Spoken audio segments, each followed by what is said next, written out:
This is Wyatt from Castle Island, and today's episode of On the Brink was the first of a series on stablecoin fi, where we'll talk to leading players building stablecoin-focused applications in DeFi. Today, I was joined by Kedian's son, the founder of Level Money.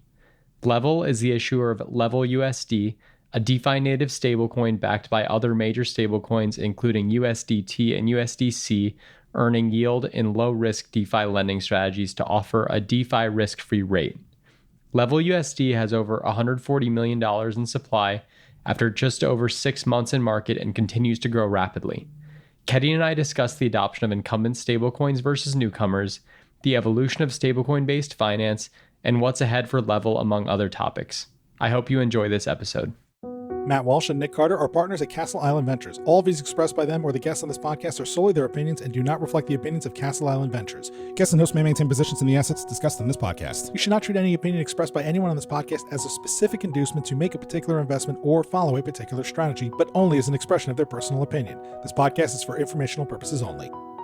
Brought down by bad mortgage investments, Lehman, which has 25,000 employees, will be liquidated. The federal government loans American International Group, AIG, $85 billion. This is a different kind of market, and the Fed is asleep. The federal government is stepping in to stabilize Fannie Mae and Freddie Mac, the two mortgage giants that have been threatened by the housing crisis. The Bank of England has pumped £75 billion more into Britain's ailing economy with a new round of quantitative easing. You print a couple $1 trillion, and all of a sudden, people start to worry. So out of this worry, we have something called the Bitcoin.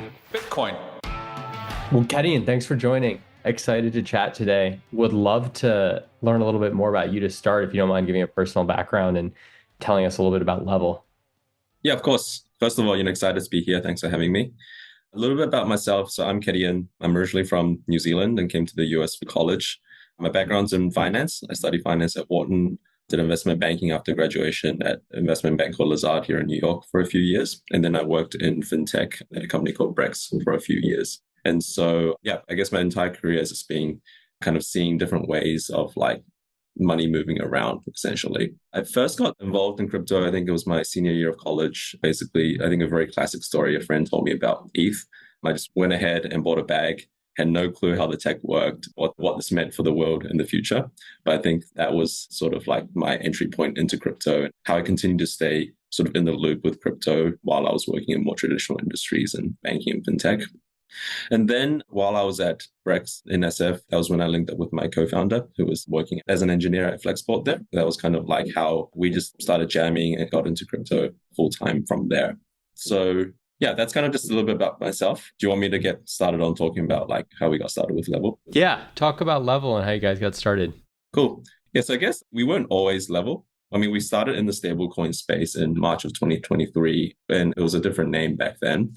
I guess like the story of how we actually got into stablecoins, like I said, it was March of 2023. If you remember, this was a big month for stablecoins and for crypto because that was when USDC depegged as a result of like the SVB collapse. And so I think that news got like our attention. Yeah, because previously we actually weren't, well, everyone's obviously heard of stablecoins, probably had used them on Coinbase or other exchanges, but it wasn't something that I actually really looked into. I just sort of like trusted that these stablecoins were pegged to $1. That they worked? You just trusted that they worked? Yeah, exactly. Which obviously March 2023 kind of destroyed that view, at least temporarily. And so I would say that despite that being probably the lowest sentiment ever in stablecoins, we sort of were able to build up a lot of conviction at that point, thought this was sort of like the future of crypto and even like the future of finance, and just started building in the space. I mean, even at that point, I think people were still, like other than that event, people were starting to pay a lot more attention to stablecoins, but I think it's especially being in the last year where it's just become consensus. And, we're just seeing so much stablecoin activity, I think, since 2024. And then I think the other moment for me, this was a little bit more personally, is like, I think after looking into that, I also just happened to make my first actual cross-border stablecoin transaction around that time. And I know this sounds almost silly that there was this first time, but I think when we live in sort of developed countries like the US or in the West, The banking system is generally not too bad. So you don't actually need to use stablecoins that much, especially for domestic use cases. But in this case, it was me trying to send some money to a friend in Australia. We actually tried to do it through like the traditional banking system first. And, it's just like a very classic story of like, and this is from the US to Australia. It's like nothing crazy, right? It took days before it got bounced, right? And then it's like the next thing tried was like USDC, and it literally just arrived in seconds. It's like that kind of magic moment for me. I think that was also what gave me even more conviction in stablecoins.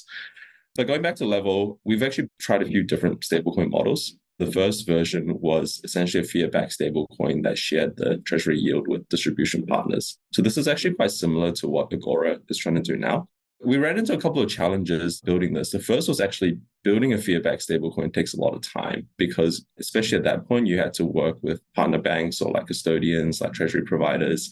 And it's like whenever you have to work with a centralized party, especially like a regulated one, it's just like a really slow process. And you've incumbents, right? You've incumbents who've been around and have a degree of capture with those players. Yeah, exactly. So it probably took us like 6 months to even get set up. And to be honest, like the custody model wasn't even good. We sort of like strung together custodians and treasury providers. And actually, I think a lot of the feedback we got from like the legitimate players in the space was like, we can't trust this thing. But yeah, I think we tried to go to market with this model of like offering to pay people the treasury yield, and they sort of found increased adoption for us.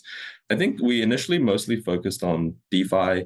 And in crypto, people don't really care about 5% yields in DeFi, right? So that wasn't very successful. And then institutions, I think it was just like obviously also very hard to break into. And I think the custody model was a bit of a question. And so basically found that didn't work. And then we started trying to build almost like an Athena competitor. I actually had a similar issue of, it took so much time to onboard with exchanges and custodians. And then I think ultimately we actually just personally didn't feel like this was the stablecoin or synthetic dollar model that we sort of resonated with and what we, in terms of what we were trying to build long term. But yeah, regardless, I think both those things taught us a lot about building stablecoins and at least trying to go to market with them.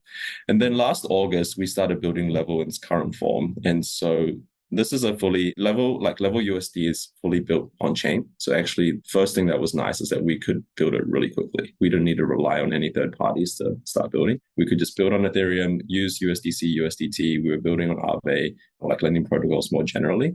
And so we were able to get it together quite quickly. And yeah, what we ended up with was actually like a very simple stablecoin. Like Level USD is fully backed by USDC and USDT, obviously the two largest and most trusted stablecoin, fiat-backed stablecoins in the space right now. And then what we do is generate yield on like the USDC and USDT reserves. And specifically, we focus on really low risk sources of yield. And this for us was like lending protocols. People talk about Aave as essentially like the crypto risk-free rate. And so we just park all of our capital there right now. We will be expanding to other blue chip lending protocols. So specifically, Morpho Prime Vault is coming up in the next few weeks. But yeah, the idea here is like, a very low risk source of yield that's also very liquid to back like Level USD. And then, the protocol accumulates this yield and we pass it back to the users through like a pretty standard 4626 staking mechanism. So that's, essentially like the journey of us building Level, and then kind of a quick summary of how it actually works. And to break that down and almost read it back so that everyone has a sense, you guys backing Level USD, you have USDT and USDC that is deposited in these relatively safe strategies on Aave and soon to be Morpho as well. So on top of that, Level USD, that's then also an asset that can be used in longer tail pools within DeFi and for DeFi use cases. Yeah, exactly. I think a quick point is like technically after we deploy the assets, Level USD is backed by the lending protocol receipt token. So it's like the A tokens, the Morpho Vault tokens eventually, etc. And then, yeah, correct. So Level USD itself is like this permissionless asset. People can use it however they want, really. What we have done is integrated it into other leading DeFi protocols like Pendle, Morpho for collateral, etc. And so, yeah, people can go ahead and use Level as well as S-Level USD, which is the yield-bearing counterpart, kind of like wherever they want or wherever it is integrated. Yep, very cool. I'm curious for your view because you guys clearly spent some time in the discovery space when it comes to building in stablecoins. In your view, why another stablecoin issuer and why another stablecoin when we have USDC, we have USDT? And on top of that, how did you land on issuing a stablecoin or building a stablecoin primitive as opposed to, say, building an application around an existing large stablecoin? I think that's a really good question. I think the first thing is actually, I know there's a lot of ways to sort of segment stablecoins, but at least in this context, I think there's like stablecoins that are used or that are, I think, more designed to be used for like real world payments. And then there are stablecoins that are actually more like yield assets. And I actually personally think it's a bit of a misnomer to call these stablecoins yield bearing stablecoins or like stablecoins generally. And just to be clear, I think it's not like any stablecoin's fault. It's sort of like as an industry, we've adopted these terms. But, if you look at the yield-bearing version of stablecoins, including our own, that's not a stablecoin because it's not pegged to a dollar. It's increasing in value as it accumulates yield, or it's like rebasing, right? It's just actually not a stablecoin. And so I think I'll start with that category of like why we need more of these. And I think the answer is basically that it's like at the end of the day, these are yield assets. Like you can compare it to like the fixed income market in traditional finance. Obviously, it's fixed income by definition. The income's supposed to be fixed. In crypto, it's usually not fixed. But the idea is that the principal stays relatively pegged to the dollar and you can earn yield on top. And so in that case, there's a market for like thousands of these. If we look at TradFi, like the fixed income market is actually bigger than the equities market. And there's literally thousands or tens of thousands of options out there. And so I think that's where like what we commonly call yield-bearing stablecoins, or I think more accurately like yield tokens kind of comes in. And then in terms of kind of these more like payment stablecoins, the root of your question is basically probably implying that we don't need that many of them because there's sort of network effects around stablecoins. And I think that probably is the future state. There might not be too many of them. But that being said, I think the reason that there are a lot of them popping up now and the reason that we actually need a lot of them is actually good for like the stablecoin industry. Because I have a pretty strong belief, and we see this in most industries, the winners of like the early stages of a new industry or like the winners now are not necessarily the winners of the future. And you sort of need a lot of competition to essentially increase like the surface area of innovation. And so I think this is why it's actually a good thing for a lot of new stable coins to be built right now. Everyone's trying to be innovative in some way. And this actually pushes forward the industry. And sure, maybe Tether will continue to be the winner even for a very long time, especially if they can continue being innovative. But I think there's also a very good chance that one of these new stable coins will become like the Tether of tomorrow. And I think that's my view on like the number of stable coins that are popping up, even though I think people are starting to complain about them. To answer your question about like why we decided to build like be a stablecoin issuer as opposed to building something on top of existing stablecoins, especially when we first started, the stablecoin industry was much less sophisticated. It was essentially just like an industry of like issuers, and there was a lot of value to being an issuer, or at least like the perceived value was like very high. And so I think that's where we started. But I do agree with you, and this is sort of part of like our longer term goals, is that it's actually very important to build applications around stablecoins. And so there's two options here. You can build on top of other stablecoins, or stablecoins can build applications or like facilitate the building of applications on top of themselves. And so I think we started by being an issuer, and I think we've at least have some good signs of early traction as an issuer. But the long-term goal is actually to try to like answer the question, like how do we actually increase the usage of our stablecoin or stablecoins more generally? I want to double click because I think you made one really interesting point there in particular, which is we might have sort of a narrow reality for traditional payments, USD stablecoins, maybe what people think of first when they think of stablecoins, which is the USDT and USDC. And then I would hope, as I think you do, that we have this longer tail, things that we call stablecoins functionally today, but maybe it's a real estate backed asset that has some sort of dollar denominated value, but appreciates in value, hopefully. Maybe it's a DeFi risk-free rate along the lines of what you guys are doing, but this longer tail of things which should have stable-ish value that hopefully appreciates. The point I wanted to ask is, do you think that we get to a point where the true stable coins, so call it the USDTs and the USDCs, are used for payments? Or do you think we get to a world where these hopefully continually value accretive assets that are similar to stable coins, but pegged or denominated in something that should appreciate in value, do those become used as payments? And then we can get to a world where we're settling transactions and paying for things in something other than what is still a fiat rooted asset? Yeah, good question. Personally, I believe we don't see that. And the reason is because I think people have certain expectations of like what they use as money. And I think having an asset that's backed by longer tail stuff, I think in theory, it's like you can use that as a method of payment. And yeah, I think with crypto or blockchains, it does make that like theoretically easier, but I don't think that's going to be widely accepted, right? So if you go to a merchant, they just want to know that it's a dollar, right? The merchant is going to understand like, the 100 different types of these dollar pegged assets that are backed by long tail assets. And so I just don't think it's very feasible. And then the other thing is just related to risk. Just because something is pegged to the dollar and has been historically doesn't actually mean that it is very safe, and doesn't mean that it won't depeg in the future. And I think we saw this with the stablecoin that was backed by real estate. And because real estate is illiquid, the stablecoin depegged by like 50%. I think it was called USR or something like that. This happened, I think, end of 2023 or sometime in 2024. And so, yeah, that's sort of why I don't really believe that anything that's not like truly a liquid stablecoin that's backed by safe assets can actually be used as a form of money or payment.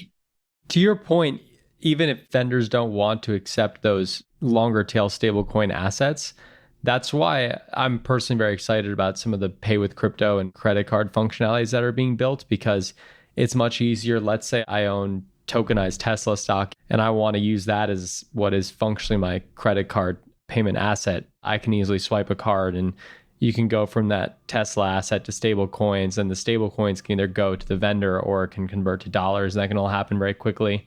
Whereas from what I know, the functionality of some of the like traditional pay with stocks, the settlement just actually takes so long and it's so inefficient, and equity markets run on market hours and crypto markets run 24/7. So I could see maybe some sort of middle ground there where you can hold whatever asset, and the stable coins, the USDC type stable coins, are used as the instantaneous transaction method. Mm-hmm. Yeah, I think what we both said is actually true. So I agree with you that there can be these abstraction layers that make it very easy to convert from certain assets to stablecoins that are used for payments. But I think what you describe is two separate processes, right? Like you're using these assets as a store of value. That's what you're holding them for as a user. But then it's like when you go to make the payment, ultimately you're selling off. And like you said, crypto facilitates the very easy conversion of these assets, but the actual payment is still made in like the payment stablecoins. Yep, definitely. So looking at Level USD in this stablecoin landscape, last time I checked, I think this was last night, there's about 140 million in supply. I don't know if that's changed much over the last 12 hours, but where does this supply sit today? Like, where does it exist? Is it in wallets? Is it in user wallets, exchanges? And how is it being used? Who's using it? Yeah, good question. So I think since last time, we've actually grown to about 145. So sort of consistently growing. In terms of where it's used, right now it is used mostly for DeFi use cases as a way to generate yield.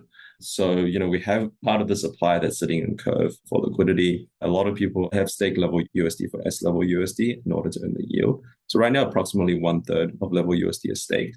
And then with S Level USD, you can then take it and use it elsewhere. So for example, on like Pendo, it's also accepted as collateral on some vaults in Morpho as well. And then, like I mentioned, Pendo is just generally a huge use case for both unstaked as well as staked Level USD. And then yesterday, I don't know if you saw, but we basically did some big announcements, and we continue to do announcements this week about Level USD and related assets being able to be used as collateral on Morpho for borrowing. So these are probably the main use cases currently. And then, in terms of who are the users, it's sort of very split between institutions and retail. I think, with crypto being permissionless, sometimes it's hard to tell, but we do see wallets that are transacting or that are minting and then using millions of dollars of Level USD at a time. But then we also have people that are literally doing a few dollars at a time. And so just depending on where you define the line between retail and institutions/whales, we have a really wide spectrum. And do you guys want Level to be a fairly permissionless asset in the sense that anyone in DeFi who wants to build a pool or wants to integrate it in some capacity can do so?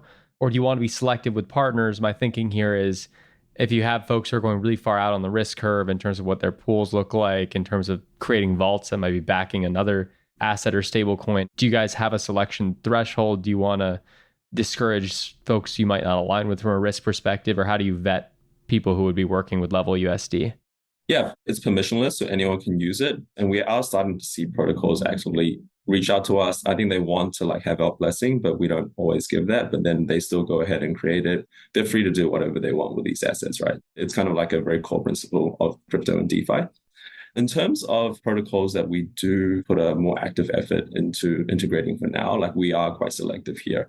And like, as you can probably tell, like we've literally just integrated with protocols that are already very established, very trusted. And so I think this includes the yield trading protocols like Pendle and Spectra, and then Morpho is like a big one. And Morpho and other more like blue chip lending protocols that want to accept us as collateral. And so I think it's actually almost like pretty easy to know like who are like these kind of more leading protocols. And that's also changing, right? You have protocols that are growing, but yeah, there's probably only really a handful of those. And then we don't actively discourage people from integrating Level USD, but we do see that with protocols that are not that they're not good, it's just that they're smaller currently, and they could be like the blue chips of tomorrow. With that in mind, the growth of Level USD, how do you look at growth on Ethereum mainnet versus other blockchains? It seems like you have a couple of different arenas there. There's mainnet, there's Solana and other VMs, there's Monad and Barachain and Mega ETH and some of these newer EVM chains.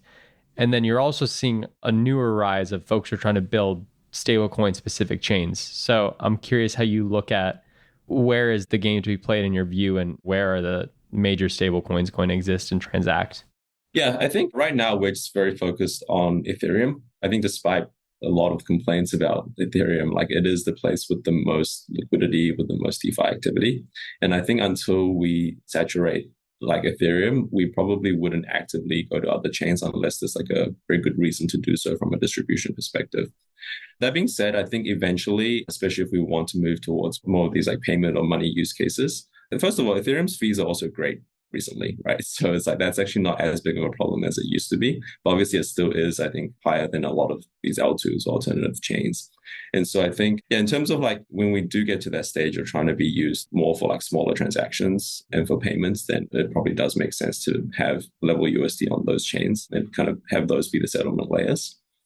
In terms of your question about stablecoins, like purpose-built stablecoin chains, I think this is a very interesting topic. So I think at Level, we actually do believe kind of in the value proposition of these chains.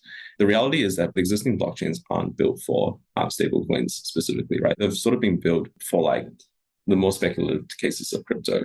And I think as Codex, when they announced, I actually like their quote where they said that right now, I think the way people are building on stablecoins is kind of like, I think they said it's like jerry-rigging together a bunch of like plumbing that it wasn't built for this purpose originally. And I actually do resonate with that. And I can go into details around exactly why that is the case. But yeah, that being said, obviously there are already like trillions of dollars worth of stablecoins being transacted on existing chains. So it's not that they don't work, but I think it's actually that stablecoins solve such a big problem that the existing chains are a good enough solution for now, even despite like where they do lack. But I think if we want to really scale this thing, we really want to scale stablecoin use cases. I think we do think that these stablecoin chains do serve like value. And specifically, there's probably a few categories off the top of my head. The first is actually related to compliance. And so I think the fact that public block, like, fully permissionless blockchains have permissionless validators is actually a problem for adoption for like certain institutions, because when you make a transaction, you could be indirectly paying like a validator in North Korea, for example. And that's kind of just like a no-go for a lot of institutions. And so I'm pretty sure all of these chains are building permission validators if they're an L1. And then the other two are more like UI, UX related. One is just like, it actually doesn't really make sense to use arbitrary volatile tokens to be paying for transactions, right? That's clearly not built for stablecoin transactions. And we do have the things that abstract that away, but it's sort of like, that's not really how it should be built from first principles. And I think the final one is just privacy. So public blockchains, it's kind of a feature and a bug where it is fully public, but like if you are getting your salary paid in stablecoins, I'm sure you don't prefer that to be public, right? So yeah, that's kind of like our view on all of various chains, and yeah, specifically stablecoin chains. Yeah, another argument I've heard, which I think makes sense, is that to your point earlier, most of the chains we interact with today are built for permissionless finance and a permissionless building out of use cases. Presumably an enterprise grade chain that's meant to settle stablecoins would actually be limited in scope and functionality in terms of certain financial use cases, in terms of asset issuance, in terms of some guardrails that would give comfort, just more so that the users of traditional institutions wouldn't potentially venture onto something that could be either dangerous from a security perspective or from a high risk perspective. So we believe, and it looks to be the case, that stablecoins will continue to grow as a share of on-chain assets. And with that in mind, will be a growing piece of DeFi. How do you think DeFi evolves around that stablecoin growth and as stablecoins constitute a wider share of on-chain assets and of DeFi? Yeah, I mean, I think DeFi is like built to support both stable as well as non-stable activity. And so we might have DeFi protocols that are specifically built to make stablecoins or yield-bearing stablecoins more useful. But I think generally speaking, I do believe that's probably like what we're going to evolve into. And this is basically just like we're going to start seeing relatively less speculative activity in DeFi, and then have more of these like stablecoin or dollar peg type of assets. And this sort of goes back to what I was saying earlier. If we look at traditional finance, like the fixed income market is bigger than the equities market. And I think right now, like if you compare the speculative side of crypto to equities and then the stablecoin side to fixed income, well, if anything, actually, I think stablecoins is already almost like on par now.